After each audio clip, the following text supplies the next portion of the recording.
Everyone, welcome back to my channel. আশা করছি সকলে সুস্থ আছো, ভালো আছো। আমরাও খুব ভালো আছি। এক কাপ চাই চুমুক দিয়ে আজকের দিনটা শুরু করছি। আজকে যেহেতু বৃহস্পতিবার, সেই জন্য সব কাজ তাড়াতাড়ি সারতে হবে, না হলে টাইম পাওয়া যাবে না। তো পার্থবাবু যাবে স্কুলে, সেই জন্য রাত্রে রান্নাবান্নাগুলো করে নিই। তো আজকে অর্ডার হয়েছে মাছের ঝোল হবে, সেটা আবার বিয়েবাড়ির স্টাইলে। তো চলো তুই সেটা আমি কীভাবে করছি তোমার সঙ্গে শেয়ার করি, আর ভিডিওটা দেখতে থাকো। আশা করছি তোমাদের ব্লগটা দেখতে খুব ভালো লাগবে। এরপর চলে আসলাম রান্নাঘরে এসেই প্রথমে মাছটাকে ভেজে তুলে রাখলাম অন্য একটা পাত্রে। তারপরে সেই তেলে আলুটা ভেজে নিলাম। আলুটা ভেজে তুলে নেওয়ার পরে ওই তেলেই তোমার গোটা জিরে, শুকনো লঙ্কা ফোড়ন দিলাম। ফোড়নটা একটু ভাজা ভাজা হয়ে যাওয়ার পরে পরিমাণ মতো দিয়ে দিলাম পেঁয়াজ।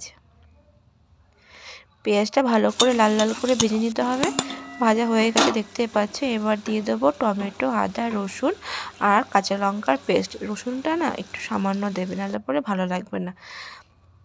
এই যে কষি এসেছে, এরপর দিয়ে দিলাম তোমার যে রেডিমেড মাছের মশলাটা পাওয়া যায় সেইটা, আর পরিমাণ মতো হলুদ, আর ওই যে বলেছে যে বিয়ে বাড়ির মতো কালার চাই তার, সেই জন্য একটু কাশ্মীরি লঙ্কা দিয়ে দিলাম যাতে লাল লাল ভাবটা থাকে। এরপর পরিমাণ মতো অল্প একটু জল দেব। জল দেওয়ার পরে না আলুগুলো দিয়ে দেবো, কারণ ও তাড়াহুড়োর সময় না আলুটা গলতে চায় না কিছুতেই। এই যে মশলা যখন আমি কষতে থাকবো তার আগে মানে মশলার সঙ্গে যদি আলু দিয়ে কষাই, তাহলে আলুটা অনেকটা তাড়াতাড়ি নরম হয়ে যায়। প্রত্যেক দিন ওকে স্কুলে দিই, আর সেই অভিযোগ আসে যে আলু কিন্তু সিদ্ধ হয়নি। সেই জন্য আজকে ভেবেছি যে আলুটা আগেই দেবো। যে পরিমাণ মতো যেটুকু লবণ লাগবে দিয়ে দিলাম, দিয়ে ভালো করে কষতে থাকলাম আলুটা। দেখো সুন্দর কষে গেছে। এবার পরিমাণ মতো জল দিয়ে দেব, মাছগুলো দিয়ে ফুটতে দেব। দেখতেই পাচ্ছ মাছের ঝোলের কালার চলে এসছে সেই বিয়েবাড়ির স্টাইলে। আশা করছি খেতেও ভালো হবে। তো এবার ঢেকে রেখে দেবো। পার্থকে আমি গুছিয়ে দেবো সব কিছু। পার্থ চলে গেল, এবার আমি টিফিন নিয়ে বসে গেলাম। আজকের টিফিন ছিল সুজির উপমা। তো আমি এখানে সুন্দর আনন্দ নিয়ে খাচ্ছি। সব বাজারে যাওয়ার জন্য রেডি হয়ে গেছি। যত ঠান্ডা আমারই লাগছে, আসলে আজকে রোদ নেই না, ঠান্ডাটা বেশি। তো যাই হোক, দেখি কি পাই কি পাই না, মনে হচ্ছে না কিছু পাবো। 11:30 অলরেডি বেজে গেছে, তো যাওয়া যাক। এইগুলো ও তাহলে পরপর দুটো দিয়ে দিন, ও লালটা দিয়ে দেবে না, তারপরেরটা যেটা দেখলাম।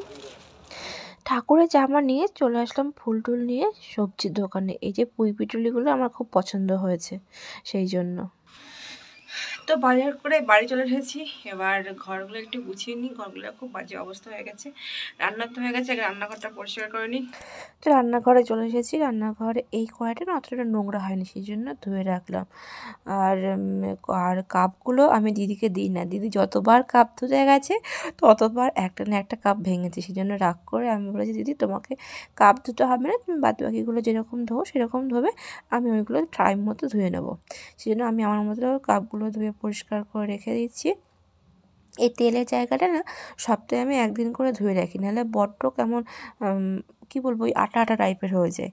সেই জন্য তেলের বোতলগুলো একটু ধুয়ে নিলাম, ভালো করে মুছে এবার গুছিয়ে রেখে দেবো।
স্নান টান করে রেডি হয়ে গেছি। এবার যাব পুজোতে।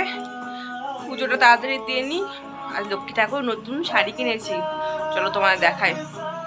আসলে লক্ষ্মী ঠাকুর শাড়িগুলো না অনেক পুরনো হয়ে গেছে, আর এবার আমি লক্ষ্মী ঠাকুরকে শাড়ি দিইনি, সেই জন্য আজকে কি মন হলো নিয়ে আসলাম। চলো তোমায় দেখাই। দেখো ঠাকুরগুলো ঠিক চুপ করে শুয়ে আছে চাদর গায়ে দিয়ে। তো আজকে তো ঘন্টা বাজাতে নেই, বৃহস্পতিবার, সেই জন্য এমনি এমনি চাদরগুলো গা থেকে তুলে দিলাম আর বললাম উঠে বড় চলে এসেছি। তো এই যে আমার লক্ষ্মী ঠাকুরের নতুন শাড়ি, আজকে কিন্তু অন্যরকম লাগছে। আজকে পূর্ণিমা সেহেতু মনে হলো একটু সুন্দর করে সাজাই, তাই একটু সাজিয়ে নিলাম।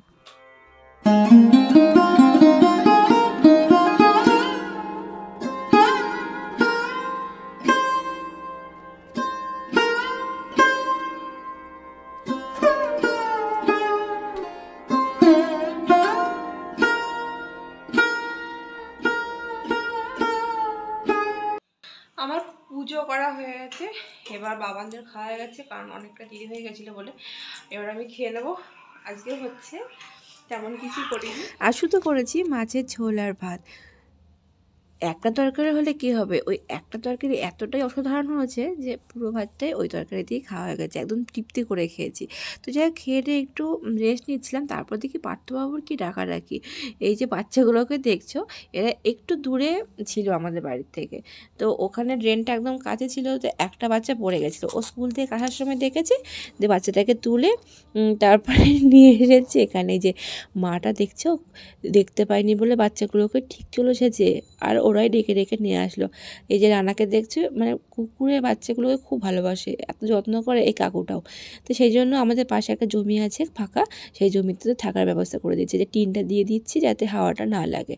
তো যাই হোক, এই সব কিছু করার পরে সন্ধ্যা দিতে চলে আসলাম। আগে যেহেতু বৃহস্পতিবার, সেহেতু একটু পাঁচালিটা করে নিলাম। লক্ষ্মী দেবী বামে করি বসি নারায়ণ, করিতেছে নানা কথা সুখে আলাপন, সেই কালে বিনা জল।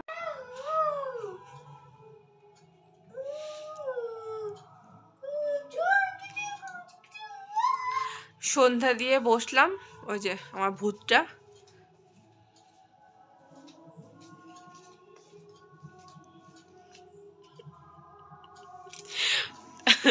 তার নাকি খুব খিদে পেয়েছে, এবার দেখা যাক তাকে কি বানিয়ে দেওয়া যায়। কি খাবি? গোলা রুটি। কি দিয়ে খাবি? গোলা রুটি খাবো না,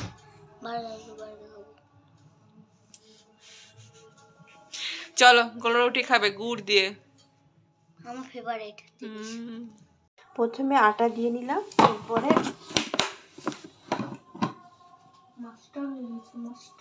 চালের গুঁড়ো দিয়ে দেবো অল্প একটু। ওকে আমি ময়দা একদম দিই না বলা ভুল, মানে খুব কম দেওয়ার চেষ্টা করি।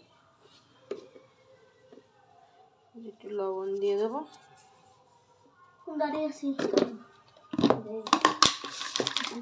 অল্প একটু চিনি দিয়ে দেবো। এই যে আমার বাবিন খাচ্ছে গোলা রুটি আর গুড়। এইদিকে পার্থক্য আসার সময় নিয়ে এসেছে সিঙ্গারা, তো 4টে সিঙ্গারা নিয়ে আর একটু মুড়ি মাখিয়ে নিয়েছিলাম, তাই দিয়ে সন্ধ্যাবেলা টিফিনটা হয়ে গেল। টিফিন করে বাবানকে চলে এসেছি পড়াতে। বসিয়েছি, ওই যে তোকে পড়িয়ে নি, তারপর কথা হচ্ছে। তো আজকে রাতে আলু সিদ্ধ আর ডাল দিয়ে ভাত খাবো, সেই জন্য আলুটা দিয়ে দিলাম জলের মধ্যে সিদ্ধ হওয়ার জন্য, আর এইদিকে আমি ডালটা বসিয়ে দিয়েছি।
রাতের খাওয়া হয়ে গেছে, এতক্ষণে ফোন পর্ব চলছিল, বাবু ফোন করলো, দিদি ফোন করলো, সকলের সঙ্গে কথা বললাম, এবার যাব ঘুমোতে। তো আজকে দিনটা এখানেই শেষ করছি, নেক্সট ব্লগে তোমাদের সঙ্গে দেখা হচ্ছে। আজকের ব্লগে যদি কিছু একটু ভালো লেগে থাকে অবশ্যই লাইক, কমেন্ট, শেয়ার আর প্লিজ সাবস্ক্রাইব করে পাশে থেকো। সকলে সুস্থ